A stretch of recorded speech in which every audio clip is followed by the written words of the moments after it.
ही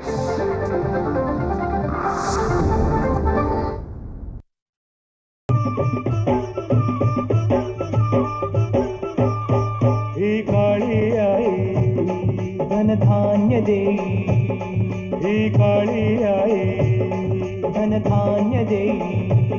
जोडते मनाची नाती आमची माती, आमची माणसं, आमची माती, आमची माणसं, आमची माती, आमची माणसं, आमची माती, आमची माणसं, आमची माती, आमची माणसं.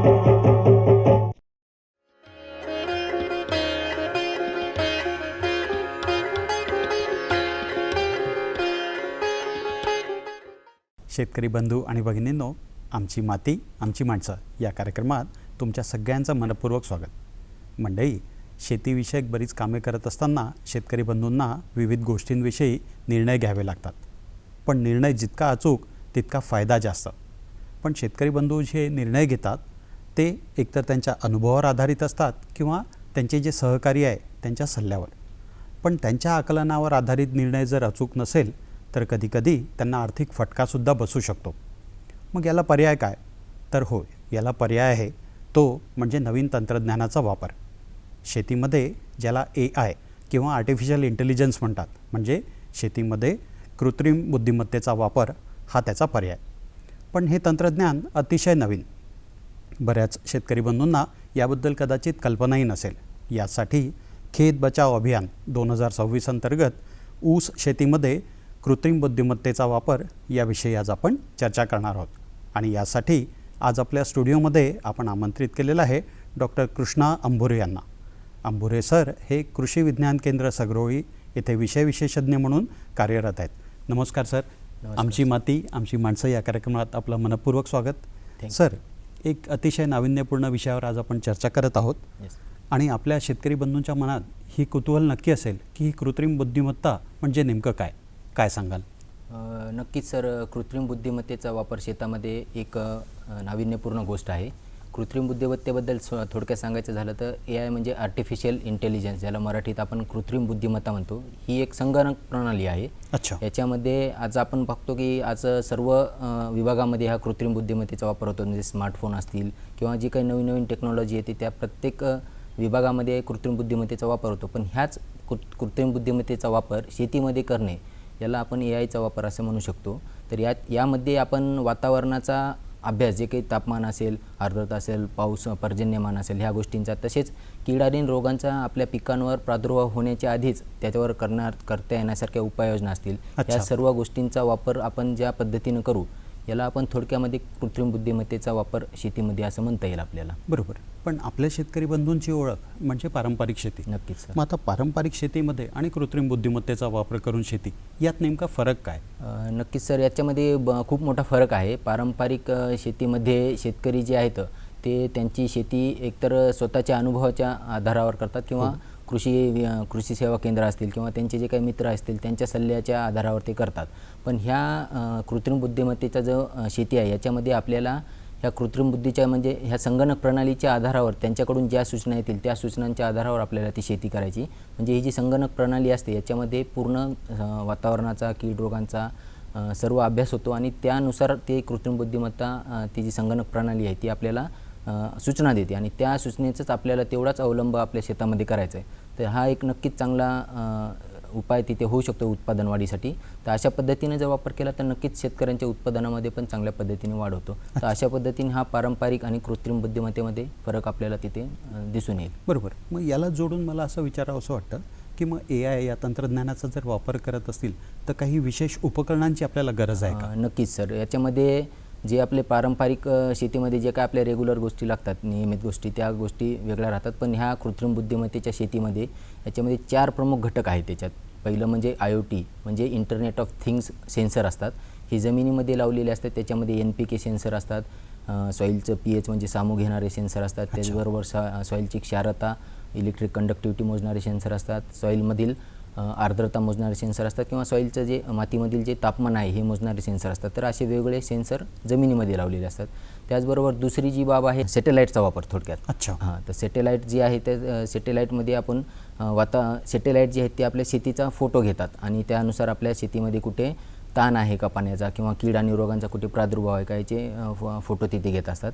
त्याचबरोबर आपल्या शेतामध्ये तिथं एक ॲटोमॅटिक वेदर स्टेशन म्हणजे स्वयंचलित हवामान केंद्र जे असतं ते पण उभारलेलं असतं. तर त्यामुळं आपल्याला आपल्या शेतावर जे आहे तो तापमान काय आहे, आर्द्रता काय आहे, किती प्रमाणात पाऊस झालेला आहे किंवा त्याचबरोबर आपल्या जमिनीमध्ये ओलावा किती आहे हे सर्व गोष्टी तिथे नोंद होतात. वाऱ्याची दिशा असेल, प्रकाशाची तीव्रता असेल, तर ह्या सर्व गोष्टी त्या स्वयंचलित हवामान केंद्रामार्फत नोंद होते. तर ही एक तिथं गोष्ट आली. आणि चौथी जी बाब आहे ती म्हणजे संगणकाचा डॅशबोर्ड म्हणजे ह्या सर्व उपकरणांनी नोंदवलेली जी माहिती आहे तिचं कुठेतरी ॲनालायसिस होणं म्हणजे विश्लेषण होणं गरजेचं असतं. तर त्याच्यासाठी एक संगणक प्रणाली असते, डॅशबोर्ड असतो. तर त्या डॅशबोर्डची एक आवश्यकता असते. तर हे सर्व डॅशबोर्ड म्हणजे आपल्याला फक्त मोबाईलच्या ॲप्लिकेशनमध्ये ते संदेश येतात तेवढे एक आपल्यासाठी आवश्यक असतं. तर ह्या 4-5 बाबी त्याच्यामध्ये आवश्यक आहेत आणि एवढे उपकरणं त्याच्यामध्ये इन्व्हॉल्व असतात. बरोबर. मग ही जी वेगवेगळी उपकरणे आहेत तर ती एकंदरीत काम कशा पद्धतीने करतात, म्हणजे ही प्रणाली काम कसं करते? हां, तर याच्यामध्ये सर आपल्या शेतामध्ये जे काही IoT टूल्स लागलेले आहेत म्हणजे सॉईलचे pH असेल, सॉईल टेम्परेचर असेल, मातीतील सामू असेल, क्षारता असेल, ह्या सर्व गोष्टी ते सेन्सर नोंदवतात आणि ते त्यांच्या डाटा कलेक्शनमध्ये पाठवतात. अच्छा. त्याच्यानंतर दुसरी बाब जी आहे ती स्वयंचलित हवामान केंद्र. याच्यामध्ये देखील वातावरणातील तापमान असेल, आर्द्रता असेल, पाऊस असेल, वातावरणातील त्याच्यामध्ये वाऱ्याची म्हणजे गती असेल, ह्या सर्व गोष्टी याचा पण डाटा तिथे घेतला जातो. त्यानंतर तिसरं जे आहे ते सॅटेलाईट जे आहेत त्या सॅटेलाईटमार्फत आपल्या शेतावरील कीड रोगांचा प्रादुर्भाव आणि जे पाण्याचा ताण असेल किंवा अन्नद्रव्यांचा ताण असेल याचे नियमित फोटो घेतले जातात त्या सॅटेलाईटद्वारे. आणि हे सर्व जो डाटा आहे हा संगणक प्रणालीला पाठवला जातो. मग संगणक प्रणाली जी आहे ती डॅशबोर्ड जो आहे तो त्या डाटाचं ॲनालायसिस करतो आणि ते जे डाटा ॲनालायसिस केल्यानंतर लगेच म्हणजे त्यानुसार आपल्या शेतामध्ये काय गरज आहे, आवश्यक आहे, हे सर्व कॅल्क्युलेट होऊन ते वेळच्या वेळी तिथं ते आपल्याला संदेश पाठवले जातात. याच्यामध्ये म्हणजे पाण्याची किती आवश्यकता आहे, तुम्हाला ड्रीप किती वेळ चालू ठेवणं आवश्यक आहे किंवा खताची मात्रा किती देणं आवश्यक आहे, असे म्हणजे एकदम ॲक्युरेट तिथं आपल्याला त्यांच्याकडून संदेश येत असतात. तर त्या संदेशाच्या अनुसरून आपल्याला त्या उपाययोजना करणं आवश्यक असतं. म्हणजे शेतकरी बंधूंच्या शेतातल्या परिस्थितीनुसार निष्कर्ष काढले जातात. सर, याला जोडून मला असं विचारावंसं वाटतं की सध्या चर्चा हवामान बदलाची, यावर्षी तुम्ही ऐकलं असेल अल निनोचा चर्चा आहे. बरोबर. तर ही AIची प्रणाली इथे आपल्याला मदत करू शकेल? नक्कीच सर, AIची प्रणाली इथे नक्कीच आपल्याला मदत करू शकेल. आणि जिथे आपण मागच्या जर 4-5 वर्षाचा जर अनुभव बघितला तर आपल्या भागामध्ये म्हणजे स्पेशली आमच्या नांदेड जिल्ह्यामधलं सांगतो की अतिवृष्टी होत आहे. म्हणजे कमी कालावधीमध्ये खूप मोठ्या प्रमाणात पर्जन्यवृष्टी होत आहे. म्हणजे ढगफुटीसारखी परिस्थिती ती निर्माण होत आहे. तर अशा वेळेस आपल्याला ही जी संगणक प्रणाली आहे ही आपल्या वातावरणाच्या अनुषंगाने आणि आपल्या शेतातील अन्नद्रव्यांची कमतरता असेल किंवा काही पाण्याचा ताण असेल याच्यानुसार आपल्याला सूचना करते. म्हणजे जर त्या संगणक प्रणालीला वाटलं की उद्या परवा आपल्या भागामध्ये पाऊस पडणार आहे, वेदर स्टेशनमध्ये जर तशी जर नोंद झाली तर ते आपल्याला आपल्या शेड्यूलमध्ये जर पाणी देण्याचा जर मेसेज आलेला असेल तर ते पुढे ढकलण्यास सांगते. त्यामुळे ते वेळच्या वेळी काय उपाययोजना असेल ते बदल करण्यासाठी आणि त्या अनुषंगाने आपल्या शेतीच्या परिस्थितीच्या अनुषंगाने आपल्याला ते संदेश देत असतात. कारण अतिशय महत्त्वाचा मुद्दा, आपल्या इथले बहुतांश शेतकरी बंधू कोरडवाहू पद्धतीने शेती करतात. काही लोकांकडे सिंचनाची सोय आहे पण ती पण म्हणजे फारशी नाही. तर मग अशा वेळी AIच्या मदतीने आपण पाण्याची बचत करू शकू? नक्कीच सर, पाण्याची बचत AI मार्फत. आता जर ऊसासारखं जर पीक बघितलं तर ऊस पीक जे आहे ते खूप मोठ्या प्रमाणात पाणी लागतं ह्या पिकाला. तर ह्या पिकामध्ये आणि मराठवाड्याची जर परिस्थिती बघितली तर पाण्याचा खूप मोठा तिथे तुटवडा असतो. तर अशा वेळेस आपण ऊस पिकामध्ये जर ह्या AI तंत्रज्ञानाचा वापर केला तर जवळपास 60 ते 70% कमी पाणी तिथे लागतं AI तंत्रज्ञान जर वापरलं. कारण याची शिफारसच अशी असते की मोजकंच पाणी, ड्रीप तुम्हाला किती वेळ आणि किती तासासाठी चालू ठेवायचं आहे ते मोबाईलवर संदेश येतो आणि तेवढाच वेळ आपल्याला ते चालू ठेवणं आवश्यक आहे. अशा वेळेस आपल्याला 60 ते 70% नक्कीच पाण्याची तिथे बचत होते चांगल्या पद्धतीने. एक गोष्ट जी यावेळेस आपण बघितली असेल की खताचा तुटवडा किंवा खतांच्या वाढत्या किमती, यामुळे शेतकरी नक्कीच चिंतेत आहेत. Yes sir. मग या AIच्या माध्यमातून इथे आपल्याला काही समाधान भेटेल? होय सर, नक्कीच. जे मी मगाशी सांगितलं की जे इंटरनेट ऑफ थिंग्स म्हणजे IoT टूल्स जे आपल्या शेतामध्ये लावलेले आहेत ह्या IoT टूल्समार्फत आपल्या शेतामध्ये कुठल्या अन्नद्रव्यांची कमतरता आहे आणि कुठले मोजकेच अन्नद्रव्य आपल्याला देणं आवश्यक आहे, तर ह्या गोष्टी तिथं आपल्याला त्या डोसच्या स्वरूपात प्राप्त होतात. म्हणजे एवढा हा खत आपल्याला एवढ्या अन्नद्रव्याची सध्या गरज आहे आणि एवढा खत आपल्या शेतामध्ये देणं आवश्यक आहे. तर जे शेतकरी पारंपरिक पद्धतीमध्ये कृषी सेवा केंद्रावाल्यांच्या सल्ल्यावर असेल किंवा स्वतःच्या अनुभवावर जे वारेमाप खत वापरतात, तर त्या खतावर कुठेतरी आळा बसून आपण मोजकंच हवं तेवढंच खत आपण तिथे टाकू शकतो आणि त्यामार्फतही जवळपास 30 ते 40% खताची पण तिथे बचत नक्कीच होते आणि आपलं खर्च तिथे वाचून आपल्या उत्पादनामध्ये नफ्यामध्ये पण तिथे वाढ होण्यासाठी मदत होते. छान, अतिशय चांगलं. सर, खर्चाची गोष्ट काढली तर मला असं आठवलं की शेतकऱ्यांचा जिव्हाळ्याचा विषय म्हणजे कीड आणि रोगांचा प्रादुर्भाव आणि याच्यावर खर्चसुद्धा बराच जास्त होतो. मग हे तंत्रज्ञान तिथे आपल्याला काही मदत करू शकेल? हो सर, नक्कीच सर. याच्यामधला जो एक पार्ट मी मगाशी म्हणालो की जो सॅटेलाईटद्वारे आपल्या शेताचे जे फोटो निघतात, तर त्या आपल्या शेताचं मॅपिंग होतं सुरुवातीला आणि त्या मॅपिंग झालेल्या शेताचं जे आहे ते नियमित फोटो तिथं ते सॅटेलाईट घेत असतं. तर त्या नियमित फोटोवरून आपल्याला आपल्या शेतामध्ये कुठला रोग आहे किंवा कुठलं किडींचा प्रादुर्भाव आहे हे पण कळतं आणि त्याचबरोबर वातावरणात जे काय बदल होतात त्या अनुषंगाने कुठल्या किडींचा किंवा कुठल्या रोगाचा प्रादुर्भाव होऊ शकतो आपल्या शेतामध्ये याचं देखील प्रिसिजन म्हणजे सुरुवातीलाच आपल्याला तिथे अंदाज दिले जातात. तर त्यामुळे आपण एक तर प्रतिबंधात्मक उपाय करू शकतो किंवा नेमका आपल्या शेतामध्ये जिथं प्रादुर्भाव झालेला आहे तेवढ्याच भागापुरती आपण जर उपाययोजना केली तर त्याचा होणारा जो प्रसार आहे तो आपण प्रसार तिथे कमी करू शकतो. तर त्यामुळे कीड आणि रोगांच्या व्यवस्थापनावर होणारा कीटकनाशकांचा असेल किंवा बुरशीनाशकांचा जो खर्च आहे तो देखील तिथे आपला मोठ्या प्रमाणात कमी होतो. म्हणजे प्रादुर्भावही कमी आणि पीक संरक्षणाचा खर्च सुद्धा कमी करता येईल. नक्कीच. सर, खर्चावरून अजून एक आठवलं की शेतकरी बंधूंची अजून एक महत्त्वाची समस्या म्हणजे मजूर. बरोबर. एकतर मजुरांची उपलब्धता नाही आणि त्यांची मजुरी वाढते. होय. तर मग इथे काही बचत करता येईल? याच्यामध्ये सर एक 2-3 गोष्टीमध्येच बचत करता येईल, कारण AI हा काही मजुरांना पर्याय म्हणू शकत नाही आपण. बरोबर. काही ठिकाणीच तो AI आपल्याला मदत करू शकतो. जसं की याच्यामध्ये 3 महत्त्वाच्या गोष्टी आहेत. एक तर म्हणजे पाण्याचा वापर असेल आणि खतांचा वापर असेल आणि कीड रोगांचा वापर असेल. तर अशा वेळेस आपण पाण्याचे जे आता AI वर शेती करायची म्हणजे आपल्याला ड्रीप इरिगेशन असणं तिथे आवश्यक आहे. तर अशा वेळेस आपल्या पाण्याची जी पाणी देण्यासाठी जे सरी पद्धतीनं पाणी देण्यासाठी जे लेबर लागतात समजा, त्या पद्धतीमध्ये जर आपण AIचा जर वापर केला तर तिथे पारंपरिक पद्धतीनं पाणी देण्यासाठी जो मजूर लागतो ते वाचू शकतात. त्याचबरोबर खतं देण्याची जी पारंपरिक पद्धती आहे मातीमध्ये टाकण्याची, तर अशा वेळेस आपण ड्रिपनं जर फर्टिगेशन थ्रू खतं दिले तर तिथे देखील मजुरांचा खर्च तिथे आपला वाचू शकतो. आणि कीड रोगांचा प्रादुर्भाव आपल्याला नेमक्या ज्या भागात प्रादुर्भाव सुरू झाला आहे तेवढ्याच भागापुरती उपाययोजना केल्यामुळे पूर्ण प्रक्षेत्राला आपल्याला तिथे मजूर लावायची गरज नाही पडत आणि तिथे देखील आपला मजुरांचा खर्च तिथे वाचू शकतो. तर ह्या 3 बाबीमध्ये आपला मजुरांचा खर्च मोठ्या प्रमाणात तिथे वाचू शकतो. बरोबर. सर, सर्वसाधारणपणे शेतकरी बंधूंना हे वाटतं की आपल्याला खर्च कसा कमी करता येईल आणि नफा कसा वाढवता येईल. बरोबर. हे पण तुमच्याकडनं जाणून घेणार आहोत. पण तुर्तास वेळ झाली आहे ती एक छोटीशी विश्रांती घेण्याची. मंडळी, कुठेही जाऊ नका. आमची माती आमची माणसं. विश्रांतीनंतर पुन्हा एकदा तुमच्या सगळ्यांचं मनपूर्वक स्वागत. मंडळी, आपण चर्चा करत होतो ती ऊस शेतीमध्ये कृत्रिम बुद्धिमत्तेचा वापर याबद्दल आणि आपल्यासोबत तज्ज्ञ आहेत डॉक्टर अंबुरे सर. सर, आपण मगाशी विश्रांतीपूर्वी बोललो की खर्च कसा कमी करता येईल आणि शेतकरी बंधूंचा नफा कसा वाढवता येईल. बरोबर. तर याच्यामध्ये मी आत्ता जे आपण कीड रोगांचा प्रादुर्भाव बघितला, पाण्याची बचत बघितली आणि त्याचबरोबर आपल्या शेतावर होणारा खतांचा जो वारेमाप खर्च आहे, ह्या 3 गोष्टींचं मी मगाशी जे विश्लेषण केलं ते ह्यामार्फत आपण ह्या 3 गोष्टींवर तिथे मोठ्या प्रमाणात खर्च कमी करू शकतो आणि खर्च कमी झाला म्हणजे आपोआपच तिथे शेतकऱ्यांचे तिथे नफ्यामध्ये वाढ होते. बरोबर. तर ह्या AI ऊसाचे जे महाराष्ट्रात वेगवेगळ्या ठिकाणी जे प्रयोग झालेले आहेत त्याच्यामध्ये एक 40 ते 50% अनुभव आलेला आहे की 40 ते 50% तिथे ऊसाच्या उत्पादनामध्ये वाढ झालेली आहे. बरोबर. तर अशा पद्धतीने ह्या AI तंत्रज्ञानामुळे खर्च पण कमी होतो आणि उत्पादनामध्ये देखील 40-50% तिथे नक्कीच तिथे वाढ होते.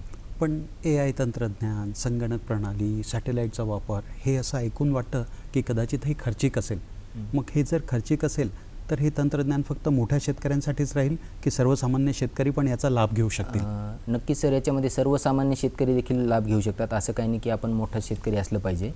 सर्वसामान्य शेतकरी गटामार्फत असतील किंवा आजकाल बरेच शेतकरी उत्पादक कंपनी आहेत तर त्या कंपन्यांमार्फत असे IoT टूल्स तिथे शेतकऱ्यांना उपलब्ध करून दिले जातात किंवा काही कारखाने देखील आजकाल पुढाकार घेत आहेत की त्यांचे जे शेतकरी आहेत सभासद शेतकरी, तर त्या शेतकऱ्यांना असे टूल्स ते तिथे उपलब्ध करून देतात आणि एका टूल्सवर आपण मोठ्या प्रमाणात तिथे शेतीवर ते AI तंत्रज्ञानाचा वापर तिथे करू शकतो. फक्त आपल्याला त्या प्रत्येक शेतकऱ्याच्या शेताचं मॅपिंग करणं आवश्यक असतं. तर जिथे जिथे मॅपिंग झालं तिथे तिथे त्या शेतकऱ्यांना ते सल्ले येत राहतात आणि त्या अनुषंगानं लहान शेतकरी देखील ह्या तंत्रज्ञानाचा वापर तिथे करू शकतात. बरोबर. पण आजचा विषय जो होता आपला तो अर्थात ऊस शेतीशी निगडीत होता. मग या AI तंत्रज्ञानाचा ऊस शेतीमध्ये कसा वापर करता येईल आणि याचा जर वापर केला तर उत्पादनात किती वाढ होऊ शकते? याच्यामध्ये आत्ताच सांगितल्याप्रमाणे म्हणजे ह्या तिन्ही गोष्टींमध्ये पाण्याचा वापर असेल, खतांचा वापर असेल आणि कीड आणि रोगांचा प्रादुर्भाव आहे, ह्या तिन्ही गोष्टींसाठी आपण ह्या AI तंत्रज्ञानाचा वापर तिथे नक्की करू शकता. आणि त्याचबरोबर जे आहे ते म्हणजे याचा उत्पादनामध्ये जी वाढ झालेली आहे, ती उत्पादनातली वाढ जी आहे ती 40 ते 50% तिथे निदर्शनास आलेली आहे. म्हणजे 70-80% पण शेतकऱ्यांच्या उत्पादनामध्ये वाढ झालेली, पण सरासरी जर बघितलं आपण वेगवेगळ्या प्रयोगांची सरासरी, तर ती 40 ते 50% तिथे आढळून आलेली आहे. बरोबर. पण तुम्ही सांगितलं की तुमच्या कार्यालयात सुद्धा हा प्रयोग झालेला आहे. कुठलं वाण वापरलं, काय तुमचे निष्कर्ष होते, याबद्दल कृपया आमच्या शेतकरी बंधूंना सांगावं. आता आपलं जे कृषी विज्ञान केंद्र सगरोळी मार्फत मराठवाड्यामध्ये हा प्रयोग आपण राबवला आहे की मराठवाडा आपल्याला सर्वांना माहिती आहे की तिथे पर्जन्यमान कमी होतं आणि पाण्याची उपलब्धता देखील मोठ्या प्रमाणात तिथे कमी असते. कृषी विज्ञान केंद्र बारामती यांच्या तांत्रिक साहाय्याने हा प्रयोग आपल्या कृषी विज्ञान केंद्र सगरोळीच्या प्रक्षेत्रावर आम्ही तिथे राबवला होता. तर ह्या प्रक्षेत्रामध्ये आम्ही 20-20 गुंठ्यावर हा प्रयोग घेतला होता. म्हणजे 20 गुंठे AI तंत्रज्ञानाने आणि 20 गुंठे आपलं पारंपरिक पद्धतीने ही शेती आम्ही तिथे राबवली. या पद्धतीमध्ये आपण जी लागवडीची जी पद्धत आहे याच्यात 4.5 बाय 1.25 फूट ह्या पद्धतीने ऊसाची तिथे लागवड झाली आणि दोन्हीकडे आपण झाडांची जी रोपांची संख्या आहे ती मेंटेन ठेवली, म्हणजे एकसारखीच ठेवली तिथे. तर ह्या पद्धतीमध्ये आम्ही जे हे केलं ते म्हणजे तंत्रज्ञानाचा जो वापर केला तर तिथे आम्हाला जवळपास 70% उत्पादनामध्ये वाढ आढळून आली. आणि वाणांच्या बाबतीत जे आपण विचारलं तर वाणामध्ये आम्ही तिथे VSI 18-121 हे वाण तिथे वापरलं होतं. हे वाण म्हणजे वातावरणाच्या बदलानुसार अनुसरून पण तिथे स्वतःमध्ये त्या तग धरणारं वाण आहे थोडक्यामध्ये, तर त्या वाणाचा आपण तिथे वापर केला होता. तर चांगल्या पद्धतीने 70% आम्हाला तिथे उत्पादनामध्ये वाढ आली. म्हणजे पारंपरिक शेतामध्ये तिथे जे 42% आम्हाला उत्पादन आलं होतं, 42 टन प्रति एकर, तर तिथे ते कृत्रिम बुद्धिमत्तेच्या प्रक्षेत्रावर आम्हाला ते जवळपास 73% तिथे 73 टनापर्यंत तिथे आम्हाला उत्पादन मिळालं प्रति एकर. बरोबर. 70% उत्पादन वाढ ही शेतकरी बंधूंसाठी निश्चितच आनंदाची बाब आहे. नक्कीच सर. या प्रयोगाविषयी अधिकही जाणून घेणार आहोत, पण परत एकदा वेळ झाली आहे ती छोटीशी विश्रांती घेण्याची. मंडळी, कुठेही जाऊ नका. आमची माती आमची माणसं. विश्रांतीनंतर पुन्हा एकदा तुमच्या सगळ्यांचं मनपूर्वक स्वागत. अतिशय नाविन्यपूर्ण नवीन तंत्रज्ञानाविषयी आज आपण चर्चा करत होतो, ती म्हणजे ऊस शेतीमध्ये कृत्रिम बुद्धिमत्तेचा वापर. आणि आपल्यासोबत तज्ज्ञ आहेत डॉक्टर अंबुरे सर. सर, आपण मगाशी म्हणालो की लागवड केली, पारंपरिक शेती आणि AI तंत्रज्ञानाचा वापर याची तुलना केली, तर आपल्याला काय दिसून आलं? सर, याच्यामध्ये आम्ही जो अभ्यास केला तर ऊसाच्या ज्या लागवडीमध्ये आम्ही ऊसाची उंची मोजली, ऊसाची जी कांड्यांची लांबी असते ती मोजली, त्याचबरोबर फुटव्यांची संख्येचा अभ्यास केला तिथे, त्याचबरोबर पानाची लांबी असेल, पानाची रुंदी असेल, ह्या सर्व गोष्टींचा तिथे अभ्यास केला. त्यानंतर आपण त्याच्यामध्ये ऊसाचे जे म्हणजे मिलेबल शुगर केन असतात, म्हणजे एका एकरमध्ये किती ऊसांची संख्या निघाली, म्हणजे पूर्ण वाढ झालेली ऊस यांची संख्यांचा देखील तिथे अभ्यास केला. तर ह्या प्रत्येक बाबींमध्ये आम्हाला AIच्या ऊसामध्ये वाढ तिथे दिसून आली. म्हणजे फुटव्यांच्या संख्येमध्ये वाढ दिसून आली, आपल्याला उंचीमध्ये वाढ दिसून आली, ऊसाच्या जाडीमध्ये देखील वाढ दिसून आली. तर ह्या प्रत्येक गोष्टीमध्ये AIचा जो ऊस आहे तो पारंपरिकपेक्षा वरचढ ठरला आणि याच अनुषंगाने आपल्या उत्पादनामध्ये तिथे मोठ्या प्रमाणात तिथे वाढ दिसून आली. तुम्ही मगाशी 70%चा उल्लेख केला. बरोबर, 70% आपल्याला तिथे वाढ तिथे दिसून आली. पण ही जी वाढ होते तर याच्यामागे मुख्य कारण काय होतं, काय वाटतं आपल्याला एक तज्ज्ञ म्हणून? सर, याच्यामध्ये वाढ म्हणजे वाढ होण्याचे कारण हेच मी सांगू इच्छितो की एकतर पाण्याचा बरोबर पाहिजे त्यावेळी वापर, म्हणजे ज्यावेळेस आपल्याला संदेश आला त्यावेळेस योग्य वेळी वापर. नाही तर आपण शेतकरी काय करतो की जमिनीमध्ये ओलावा असताना देखील अधिकचं पाणी देतो, जेव्हा गरज नसेल त्यावेळेस पाणी देतात. त्यांचं ठरलेलं असतं म्हणजे 10 दिवसाला 15 दिवसाला पाणी द्यायचं. तर त्यामुळे पाण्याचा ठरलेल्या वेळी वापर, खतांचा ठरलेल्या मात्रेमध्ये वापर आणि ठरलेल्या वेळी वापर, ही एक गोष्ट झाली. त्यानंतर कीड आणि रोगांचा प्रादुर्भाव सुरू होण्याच्या आधीच प्रतिबंधात्मक उपाय करणे किंवा प्रादुर्भाव झाल्यानंतर आहे तेवढ्या क्षेत्रामध्येच त्याचा अटकाव करणे, म्हणजे जेणेकरून पुढच्या प्रक्षेत्रावर त्याचा प्रादुर्भाव होऊ नये. तर ह्या गोष्टी आपण वेळच्या वेळेवर केल्या, त्यामुळे तिथे चांगल्या पद्धतीने त्या ऊसाचा कमी नुकसान झालं आमच्या, आणि जे पारंपरिकच्या तुलनेमध्ये थोडंसं अधिक नुकसान झालं. तर ह्यामुळे त्या उत्पादनामध्ये तिथे वाढ तिथे दिसून आली. बरोबर. पण शेतकरी बंधू नवीन तंत्रज्ञान इतक्या लवकर आत्मसात करणार नाहीत, किंवा जे पारंपरिक पद्धतीने शेती करतात आहे, तर त्यांना या तंत्रज्ञानाबद्दल काय संदेश द्याल? नक्कीच सर, आता मी एक सांगू इच्छितो की सध्याचं जे युग आहे हे डाटाचं युग आहे. म्हणजे शेतकऱ्यांनी जरी हे IoT तंत्रज्ञान त्यांना वापरणं होत नसेल, तरी शेतकऱ्यांनी स्वतःचा डाटा तिथे आपण अभ्यासला पाहिजे की आपल्या शेतामध्ये आपण किती खत टाकतो आहे, किती पाणी वापरतो आहे, किती कीटकनाशकांवर किती कीटकनाशकं वापरतो आहे किंवा किती बुरशीनाशक वापरतो आहे, याचा जर डाटा ठेवला तर शेतकरी देखील, आजकाल हे AIचंच युग आहे, ते जर ChatGPT असेल किंवा जेमिनी असेल, या तंत्रज्ञानाचा देखील तिथे चांगल्या पद्धतीने वापर करून आपल्या शेतीला काय आवश्यक आहे आणि काय नाही याची माहिती तिथे घेऊन त्या गोष्टीचा वेळीच अवलंब करू शकतात.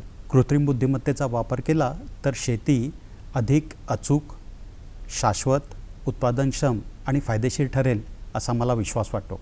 आज अंबुरे सर आपल्या स्टुडिओमध्ये आलेत. त्यांनी एक नवीन विषयी, एक नवीन तंत्रज्ञानाविषयी आपल्याला माहिती करून दिली. त्याबद्दल सर्व शेतकरी बंधू भगिनींच्या वतीने तसेच नागपूर दूरदर्शनच्या वतीने मी त्यांचे आभार मानतो. धन्यवाद सर. नमस्कार. धन्यवाद सर.